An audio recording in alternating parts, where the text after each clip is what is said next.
தென்பழனி தேடி உன் தென்பழனி தேடி திருநீரு பூசி நான் ஓடோடி வந்தேன். திருநீரு பூசி நான் ஓடோடி வந்தேன். ஒவ்வொரு மாசம் உன் திருக்கோயில் முன்னே உற்சவம் காண உன் படியேறி வந்தேன். உற்சவம் காண உன் படியேறி வந்தேன். குமரேசா முருகேசா உனை தேடி வந்தேனே.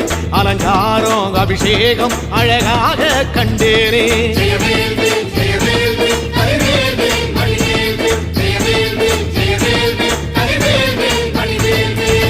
தென்பழனி தேடி உன் தென்பழனி தேடி திருநீரு பூசி நான் ஓடோடி வந்தேன். திருநீரு பூசி நான் ஓடோடி வந்தேன்.